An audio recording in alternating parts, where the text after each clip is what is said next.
14ই ফেব্রুয়ারি পরিবার, আত্মীয়, বন্ধুবান্ধব সকলের উপস্থিতিতে অভিনেতা রণজয় বিষ্ণুর সঙ্গে 'সাত পাকে' বাঁধা পড়েছেন অভিনেত্রী শ্যামপ্তি মুদলি। এরপর ঘরোয়াভাবে সেরেছেন বৌভাত। বিয়ের পর্ব মিটতে না মিটতেই বিয়ের কাজে যোগ দিলেন শ্যামপ্তি। উইন্ডোজ প্রোডাকশনের নতুন ছবি 'ফুলপিসি ও এডওয়ার্ড' এই ছবির হাত ধরেই প্রথমবার বড় পর্দায় অভিষেক হতে চলেছে শ্যামপ্তির। বিয়ের দিনই সেই ছবিতে অভিনেত্রীর লুক প্রকাশে এনেছিলেন পরিচালক ও প্রযোজক শিবপ্রসাদ মুখার্জি।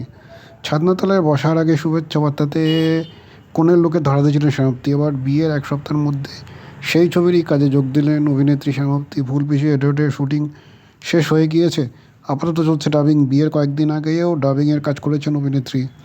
এবার বাকিটা করতেই বৃহস্পতিবার শ্যামপ্তি পৌঁছে যান প্রযোজনা সংস্থার অফিসে। বিয়ের পর আবার কাজে ফিরে কেমন লাগছে সংবাদ মাধ্যমকে এই বিষয়ে জানিয়েছে শ্যামপ্তি।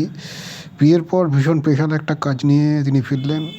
তার জীবনের এটা প্রথম ছবি উইন্ডোজের সঙ্গে। 'ফুলপিসি ও এডওয়ার্ডের' এত ভালো একটা চরিত্র, প্রথম যে কোনো কিছুই খুব স্পেশাল হয়।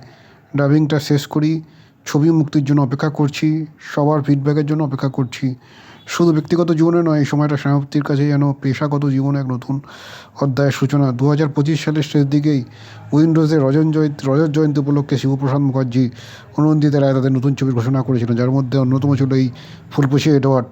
পরে এই ছবিতে মূলত শ্যামপ্তি ছাড়াও গুরুত্বপূর্ণ চরিত্রে দেখা যাবে অভিনেত্রী সোহিনী সেনগুপ্ত, অর্জুন চক্রবর্তী, অনামিকা সাহা, রাইমা সেন, সাহেব চ্যাটার্জি, রজত অবদত্ত, অনন্যা চ্যাটার্জি, কর্ণিকা বন্দ্যোপাধ্যায়ের মতো অভিনেতা অভিনেত্রীকে।